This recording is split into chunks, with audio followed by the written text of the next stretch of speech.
नमस्कार दोस्तों, मेरे चैनल अल्फाज डायरी बाय दीपा सोनी में आपका स्वागत है। आज मैं आपके लिए आर के नारायण द्वारा लिखी गई कहानी भगवान और मोची लेकर आई हूँ। तो चलिए सुनते हैं। लगता था दुनिया में उसका कोई नहीं है। मंदिर की बाहरी दीवार और सड़क के बीच की खाली जमीन पर जिसका कोई मालिक नहीं होता, वह बैठता था। दीवार के पीछे लगे एक विशाल नीम के पेड़ की कुछ शाखाएं उस पर छाया करती थीं और उसके सफ़ेद पीले छोटे छोटे फूल दिन भर उसके ऊपर फूल बरसाते थे। मंदिर की सीढ़ियों पर पिछली शाम से डेरा जमाए हिप्पी ने उसे देखकर सोचा कि इस तरह तो स्वर्ग में रहने वाले देवताओं के ऊपर फूल बरसते हैं। हिप्पी कौन होते हैं यह सभी जानते हैं। वे होते हैं ये जो अपनी खुदी को भूलकर और देशों की सीमाएं तोड़कर बाहर निकल पड़ते हैं। वे कहीं के भी हो सकते हैं, वर्कले केयर, बाहरी मंगोलिया के या कहीं भी और के। अगर आप अपने सिर और मुंह के बाल बढ़ा लें तो यह आपका मुखौटा हो गया और खुले आसमान में रहकर और दिन भर तपते सूरज में अपने बदन को भून डालें तो आपको एक ऐसी रंगत हासिल हो जाएगी जो सभी जातियों के लिए एक समान होगी। और फिर आप इस बहुत बड़ी दुनिया में कहीं भी बेहिचक नंगे बदन भी घूम फिर सकते हैं। और इसी के साथ अगर आप घुटने तक की सफ़ेद धोती और बंडी पहन लें कि कहीं भी धूल में आसान से बैठने लगें तो आपके कपड़ों को खुद ही ऐसा गेरुआ रंग मिल जाएगा कि आप बिल्कुल सन्यासी लगने लगेंगे। इस तरह की सार्वभौमिकता प्राप्त हो जाने के बाद फिर कोई आपसे सवाल नहीं करेगा कि आप कौन हैं और कहाँ से पधारे हैं। आपको लोग वही समझेंगे जो आप हैं, यानी एक आदमी जो सांस ले रहा है, बस। मोची ने हिप्पी को जब वह सैंडल का फीता जुड़वाने उसके सामने पहुंचा इसी तरह देखा। उसने सिर उठाया और सोचने लगा। गर्दन पर लटकते धूल मिट्टी से भरे बालों से तो यह शिवजी लगता है। उनके ऊपर कुंडली मारे एक सांप की कमी है। इसलिए यह सोचकर कि कहीं कुछ गलत बात ना हो जाए, पहले उसने इस साधु दिखने वाले को नीचे तक सिर झुकाकर नमस्कार किया। उसे लगा कि जरूर यह आदमी हिमालय से आ रहा होगा, जहाँ शिवजी महाराज रहते हैं। और इसके मोटे सैंडलों से भी यही लगता है, जिसमें बहुत सी चिंदियाँ लगी हुई हैं। मोची ने सैंडल उतार लिए और उन्हें ध्यान से देखा। फिर जमीन पर कागज बिछाया जो दीवार पर लगा पोस्टर था, जिसे उसने अपने काम के लिए उखाड़ लिया था, और कहा, आप इस पर पैर रख लें, जमीन गीली है। दरअसल उसके पास पोस्टर बहुत से थे, क्योंकि यह वहाँ की बहुत खास दीवार थी जो पूरब की तरफ जाने वाले मुख्य मार्ग पर रामनगर और काली देश के चौराहे पर बनी थी। यहाँ से बहुत ज़्यादा ट्रैफिक गुजरता था, इसलिए यहाँ सब तरह के इश्तेहार चिपकाए जाते थे और कभी भी जरा सी भी जगह खाली नहीं बचती थी। ये लोग रात को आते थे और दीवार पर गाड़ी ले लगाकर कहीं आने वाली पिक्चर का, कहीं अगली शाम पार्क में होने वाले लेक्चर का, कहीं चुनाव में खड़े होने वाले नेताजी का, जिस पर उनकी बड़ी सी तस्वीर भी बनी होती थी। पोस्टर एक दूसरे के ऊपर ही चिपका जाते थे। संदेश कोई भी हो, पास में खड़ा एक गधा समान भाव से उनको फाड़ फाड़ कर कुछ को फेंक देता था और ले लगे हिस्सों को बाकायदा खाने लगता था, क्योंकि शायद इसका स्वाद उसे बहुत पसंद था।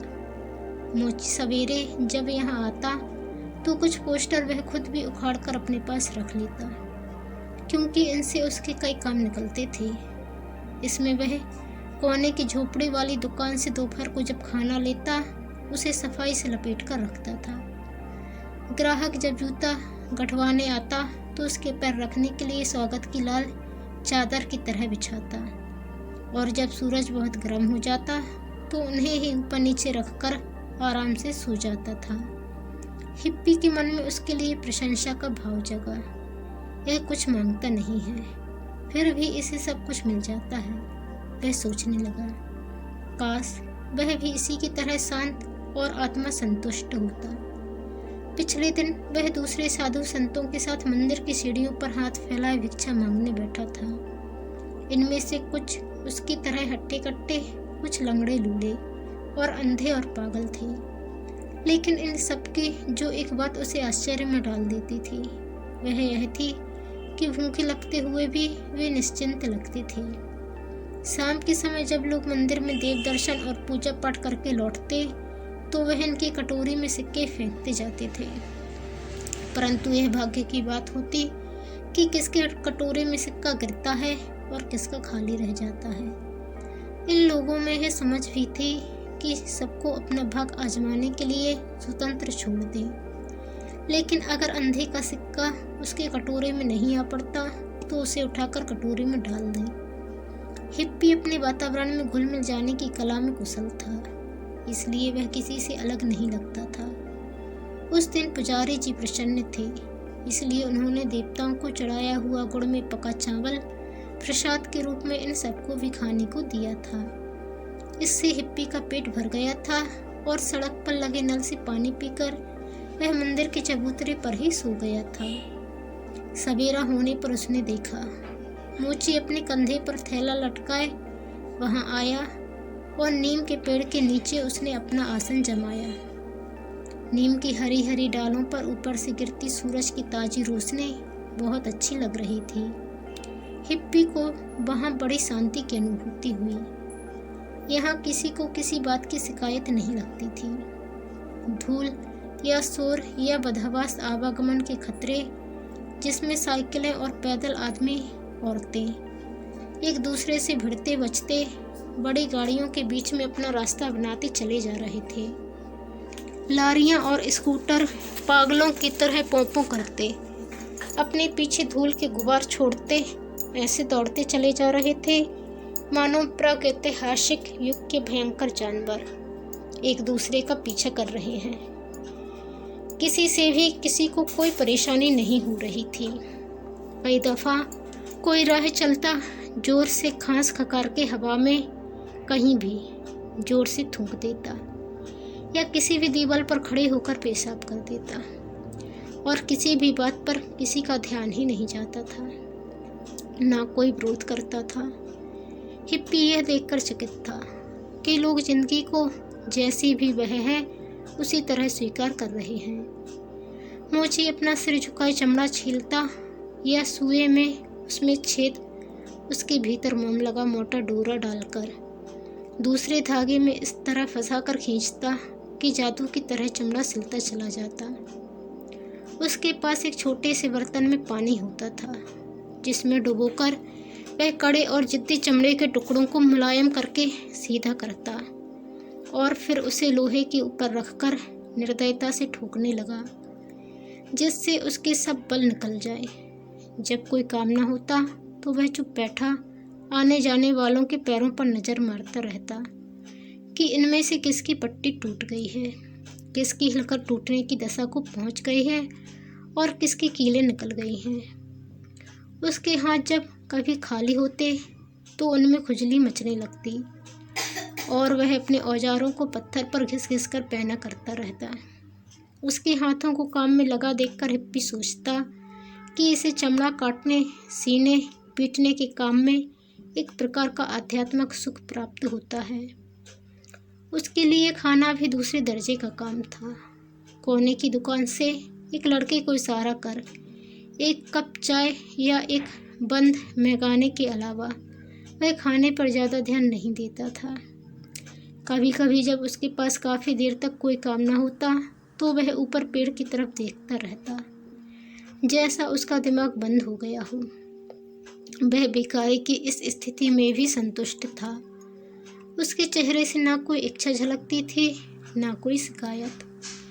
वह आवाज़ लगाकर काम नहीं मांगता था, ना किसी काम के लिए मना करता था। वह किसी से सौदेबाजी भी नहीं करता था। जूता मिलने पर उसे ध्यान से देखता, ग्राहक के पैर रखने के लिए पोस्टर बिछा देता और मरम्मत करने के बाद उसे पाँव में सही ढंग से पहनाकर चुपचाप पैसे का इंतजार करता था। धीरज तो उसे रखना ही होता था, क्योंकि जेब से बटुआ निकालकर उसमें से सिक्के तलाशने में समय लगता ही था। अगर ग्राहक कंजूस होता और पैसे कम देता तो वह ऊपर देखता और हाथ में दिया पैसा उंगलियों से न पकड़कर वैसे ही पड़ा रहने देता, जिसके जवाब में कोई तो एक आध पैसा डाल देता और कोई एकदम पलटकर आगे बढ़ जाता। मोची सैंडल ठीक कर रहा था तो हिप्पी सामने रखे कागज पर बैठ गया। उसे यह देखकर मजा आया कि वह एक रंगीन फिल्म स्टार के घर जैसा है, घर पर बैठा है। ऐसा नहीं था कि उसे बैठने के लिए कागज की ज़रूरत थी, लेकिन यहाँ यही ठीक था, नहीं तो मोची को बुरा लगता। हिप्पी तो खुरदरी ज़मीन पर बैठने का अभ्यस्त था। हो सकता है कि कुछ दिन बाद वह कीलों के आसन पर उसे शांति से बैठने योग्य हो जाता। यह संभव था कि गुरु के लिए उसकी खोज उसे यहाँ तक पहुँचा देती। बनारस की अपनी यात्रा में उसने योगियों को कीलियों पर ध्यान लगाकर बैठे देखा था। गया में उसने एक साधक देखा था जो अपने गालों में एक लंबी सुई घुसाए बैठा था, जो उसकी जीभ के भी आर पार जा रही थी। परंतु यह भी उसे स्वीकार था, क्योंकि वह मौन व्रत की साधना कर रहा था। हिप्पी ने कुंभ मेले के समय गंगा और जमुना के संगम पर लाखों लोगों को डुबकी लगाते देखा था। इनमें एक साधु था जो अपने साथ एक भरा पूरा शेर लेकर घूमता था, जिसे वह अपना पिछले जन्म का भाई बताता था। ऐसे लोग भी थे जो जहरीले सांपों को रस्सी की तरह इस्तेमाल करते थे, कई आग को खा जाते थे, कुछ तलवारें निकल लेते थे, कुछ शीशा चबाते रहते थे। ऐसे योगी थे जो शमशानों में रात दिन बिना खाए पिए या हिले डुले बैठे रहते थे और उनके पास मुर्दे जलते सुलगते रहते थे। नेपाल में एक आदमी ने हवा में हाथ घुमाकर एक चांदी की मूर्ति निकाली और हिप्पी को थमा दी। इसे उसने संभाल कर अपने थैले में रख लिया। यह 4 हाथों की एक देवी की छोटी सी मूर्ति थी। ऐसी घटनाएं देखकर पहले तो वह आश्चर्य से भर उठता था और चाहता कि वह भी यह सब सीख ले, लेकिन वह पाता कि ये लोग उसे यह ज्ञान सिर्फ एक अफीम के टुकड़े के बदले में देने को तैयार हैं। तब वह यह सोचने लगता कि इसको सीख लेने से उसे क्या लाभ होगा। यह मुझे चांद की सैर से ज़्यादा क्या दे सकेगा, बस उससे कम खर्चीला है यह। उसे ऐसा कोई जवाब नहीं मिलता जिससे उसे संतोष मिलता। सड़क पर, गाँव में और खेतों में उसे काम धंधों में लगे स्त्री पुरुष दिखाई देते तो काम तो गंभीरता से करते, लेकिन उत्तेजित नहीं होते थे। उसे लगता था कि इनकी जिंदगी का कोई दर्शन है जिसका अध्ययन किया जाना चाहिए। वह घूमता रहता ट्रेनों में, पैदल, आती जाती गाड़ियों में या बैलगाड़ी में, लेकिन क्यों, इस बारे में वह स्पष्ट नहीं हो पाता था। अब वह मोची से बात करना चाहता था। उसने एक बीड़ी निकाली। वह सिगरेट नहीं बीड़ी पीता था, क्योंकि सिगरेट से जहाँ शान बढ़ती थी, बीड़ी से दूरियाँ कम होती थीं और यह 1 पैसे की 4 मिलती थी।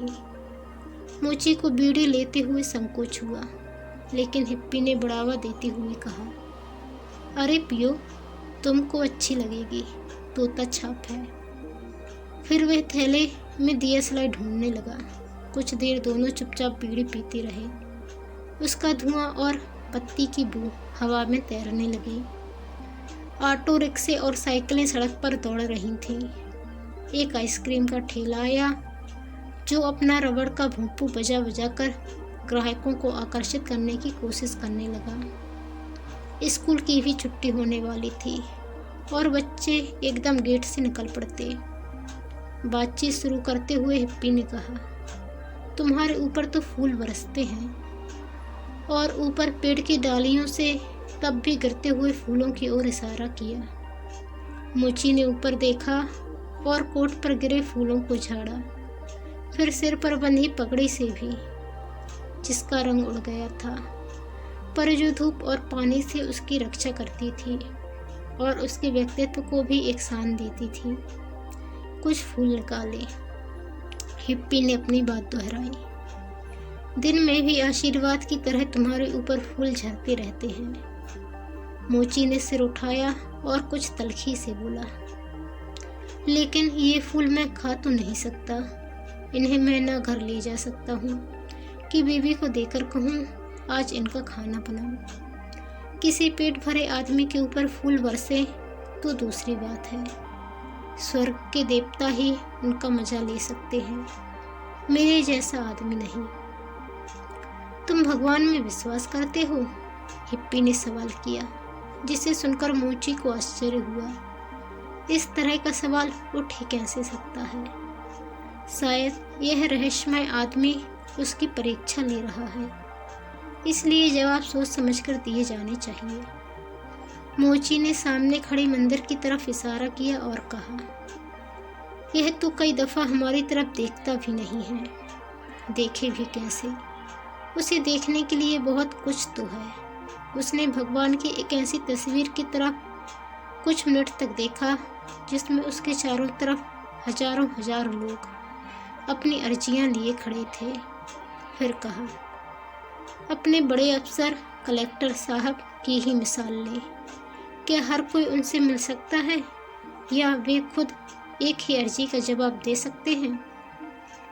जब एक आदमी अफसर से मिल पाना भी इतना कठिन है तो ईश्वर तक पहुंचना कितना ज़्यादा मुश्किल होगा। उसे कितना सोच विचार करना होता है। फिर उसने अपनी दोनों बाहें उठाकर आसमान में इधर से उधर तक घुमाई। इससे हिप्पी को लगा कि भगवान का उद्देश्य और कार्यक्रम कितना ज़्यादा विस्तृत है। मोची कहता रहा और वह सो भी नहीं सकता। मंदिर के पुजारी जी कहते हैं कि देवता न सोते हैं न आंखें झपकाते हैं।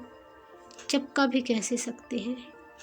एक क्षण में दुनिया में न जाने कितनी बुरी बातें हो सकती हैं।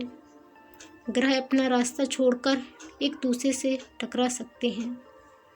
आसमान में से आग और पत्थर निकल सकते हैं और राक्षस लोग सारी सृष्टि को नष्ट भ्रष्ट कर सकते हैं। प्रलय ही आ सकती है। हिप्पी भी भगवान के एक पलक झपकने में सारी दुनिया के विनाश की इस कल्पना से सहर उठा। मोची ने कहा, मैं भगवान से रोज पूछता रहता हूँ और हर घंटे पूछता रहता हूँ। जब भी उसे जरा फुर्सत मिलेगी वह मेरी बात सुनेगा। तब तक मुझे सहन करना होगा। क्या सहन करना होगा? हिप्पी ने जानना चाहा। उसकी उत्सुकता बढ़ती जा रही थी। इस जिंदगी को मैं उससे कहता हूँ मुझे उठा ले, लेकिन उसका समय अभी नहीं आया। वह भी आएगा। लेकिन क्यों? क्या तुम जिंदा रहने में खुश नहीं हो? हिप्पी ने प्रश्न किया। मैं तुम्हें समझ नहीं पाया, मोची ने उत्तर दिया।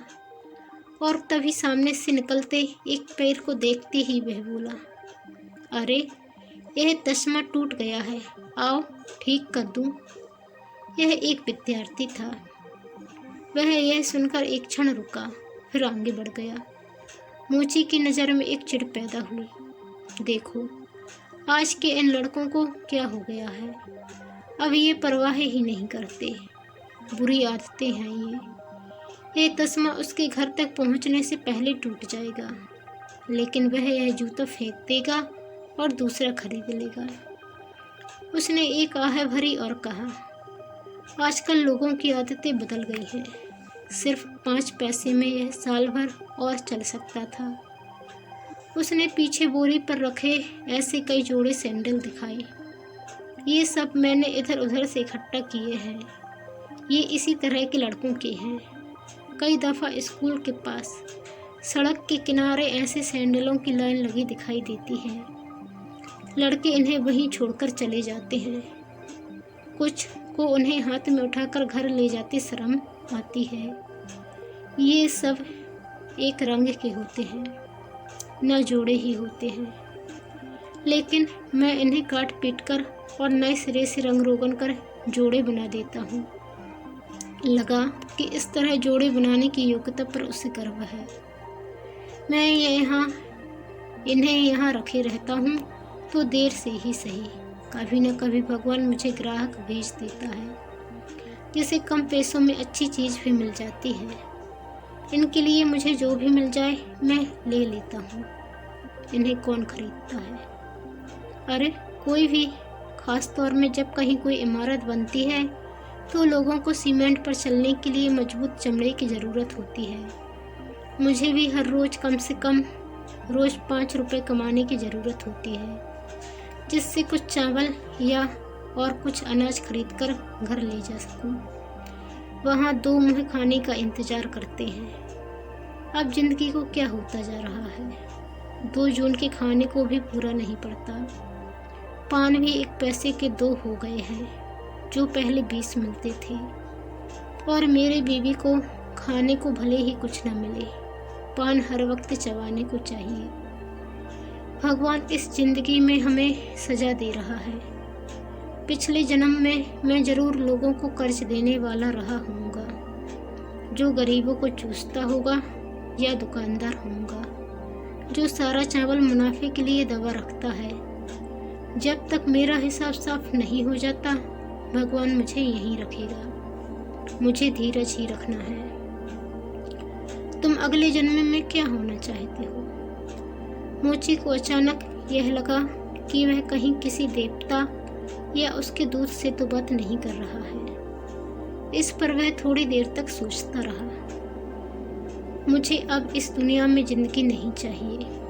क्या पता अब मुझे नरक में ही भेज दिया जाए, और मैं नरक में नहीं जाना चाहता। उसने दूसरी दुनिया का खाका खींचा, जिसमें एक ताकतवर अकाउंटेंट बैठा हर आदमी के हिसाब किताब का पूरा लेखा जोखा तैयार करता है, और अंत में उसे क्या मिलना चाहिए यह निश्चित करता है।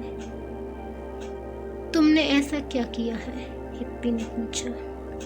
अब तो मोची का यह संदेह पक्का होने लगा कि जरूर यह देवता से बात कर रहा है। जब कोई शराब पीता है तो उसे याद नहीं रहता कि उसने क्या किया है। अब मेरे अंग कमजोर पड़ गए हैं, पर जवानी के दिनों में अपने दुश्मन की झोपड़ी में, जिसमें बच्चे भी सोए हुए हों, आग लगा देने में संकोच नहीं होता था। झगड़े हों तो ऐसी बातें हो जाती थीं। वह मेरा रुपया उड़ा ले गया, मेरी बीवी को परेशान करने की धमकी दी, और संदेह पर उसे मैंने मारा पीटा, जिससे बेचारे की एक आँख ही फूट गई। उस वक्त हमारे पास पैसा था, और 1 रुपए में शराब की 3 बोतलें आती थीं। एक बेटा था, उसकी मौत के बाद मैं बदल गया। अब उसी का बेटा हमारे साथ रहता है। मैं सवाल नहीं पूछना चाहता, हिप्पी कहने लगा, लेकिन मैं भी गांव के ऊपर उड़ते हुए उनमें आग लगाया जाता था, और जिन लोगों को मैं जानता तक न था उन्हें भी मार देता था। मोची ने ताज्जुब से उससे देखा। अच्छा, लेकिन कहाँ और कब? हिप्पी ने जवाब दिया, किसी पिछले जीवन में। तुम बता सकते हो कि मुझे इसके बदले में क्या मिलेगा? मोची बोला, अगर तुम मंदिर में पुजारी के आने का इंतजार करो, वह ज्ञानी आदमी है, वह ठीक बता सकेगा। हिप्पी ने कहा, तुमने जिसकी झोपड़ी जलाई उससे तुम कम से कम गुस्सा तो थे। मैं तो यह भी नहीं जानता था कि मैं किन की झोपड़ियां जला रहा हूँ। मैंने तो उनको कभी देखा ही नहीं था। लेकिन क्यों किया यह तुमने? फिर यह देखकर कि हिप्पी जवाब नहीं देना चाहता, मोची कहने लगा, पुराने दिन होते तो हम साथ बैठकर शराब पीते और खाना खाते। फिर कभी, यह कहकर जाने को उठा। सैंडल में पैर डालकर बोला, मैं फिर आऊँगा। हालांकि वह यह नहीं जानता था कि वह कहाँ जाएगा और इसके बाद कहाँ रुकेगा। उसने मोची को 25 पैसे दिए, यही तय हुए थे। फिर उसने थैले में चांदी की मूर्ति निकाली और उसे मोची को देते हुए कहा, यह तुम्हारे लिए है, लो। मोची ने मूर्ति को ध्यान से देखा और कहा, अरे यह तो दुर्गा की मूर्ति है, यह तुम्हारी रक्षा करेगी, क्या कहीं से चुराई है? हिप्पी को यह सवाल अच्छा लगा, क्योंकि इससे जाहिर था कि अब वह इज्जतदार आदमी नहीं दिख रहा था। शायद जिस आदमी ने यह मुझे दी उसने इसे चुराया होगा। इसे अपने ही पास रखो, यह तुम्हारी रक्षा करेगी। यह कहकर उसने मूर्ति वापस कर दी। हिप्पी के चले जाने के बाद वह सोचने लगा, देवता को भी जब मौका मिले तो वह चोरी करता है। तो दोस्तों, ये थी हमारी कहानी R.K. नारायण जी द्वारा लिखी, जिसका नाम था भगवान और मोची। आपको कहानी कैसी लगी कमेंट कर ज़रूर बताएं। चैनल पर नए आए हैं तो प्लीज़ चैनल को सब्सक्राइब कर बेल आइकन को क्लिक कर लें। धन्यवाद। जय हिंद।